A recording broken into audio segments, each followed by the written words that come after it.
Maintenant, la fiche d'intervention, le CERFA de mise en service, et non pas de vente de matériel, de mise en service. Donc, c'est la fiche numéro, on va reprendre ce chiffre-là.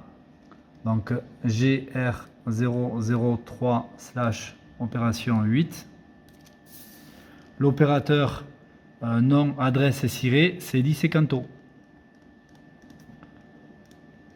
Lycée Canto. Le ciré, on peut l'avoir sur une feuille qui est juste à côté. Le détendeur, c'est le lycée Canto.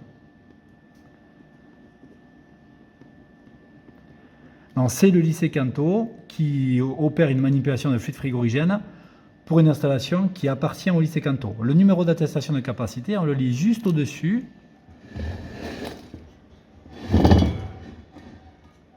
Ici sur la bouteille ou sur un document qui est accroché au mur à côté.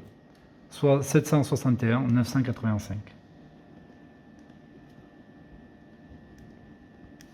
L'équipement concerné, c'est AA03, attestation d'aptitude numéro 3. C'est le groupe 3.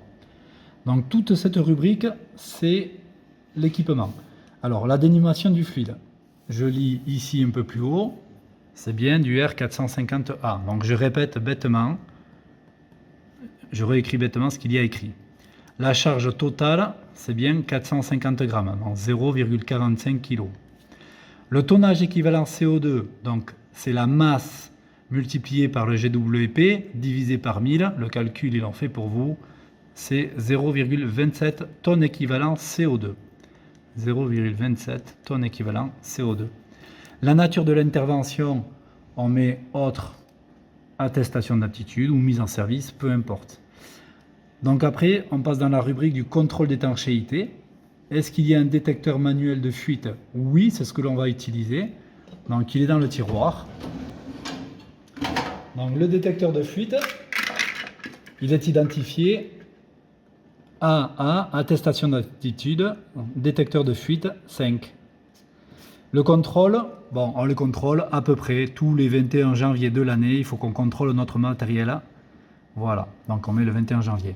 Est-ce qu'il y a une présence d'un système permanent de détection de fuite sur l'installation? Eh bien non, on n'est pas sur un site industriel et on n'est pas sur des A2L pour l'instant, il n'y en a pas.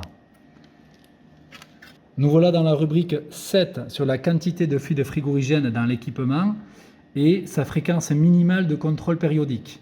Donc on cherche à déterminer sa fréquence de contrôle.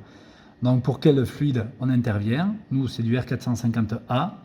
Donc on sera sur du HFC et HFO, c'est les deux. Donc on va raisonner en tonnage équivalent CO2, on est à 0,27, donc bien en dessous de cette première rubrique qui est de 5 à 50, puis de 50 à 500 et au-delà de 500. Donc tout simplement, on ne met pas de croix et il n'y a pas de contrôle obligatoire de test d'étanchéité. Dans la rubrique 11, qui concerne la manipulation du fluide frigorigène, on va déterminer ce que l'on a mis, enlevé dans l'installation, en neuf ou en récupération. Donc on identifie le contenant. Ce numéro-là, je le prends ici, sur le code barre de la bouteille. Donc il y a écrit 26 23 15 026 23 15. Et les autres chiffres, je ne pourrai les avoir qu'après avoir fait la manipulation. L'opérateur, donc là, il faut que je remplisse mes coordonnées, le nom, la qualité, on va mettre enseignant, ou stagiaire, ou élève, la date et la signature, rien de sorcier.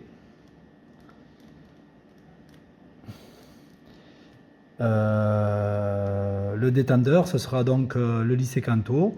Donc je vais prendre un collègue, donc ça c'est la personne qui vous contrôle pendant votre opération. La qualité du signataire, ce sera lui aussi un enseignant. Et il signera ici également. Voilà.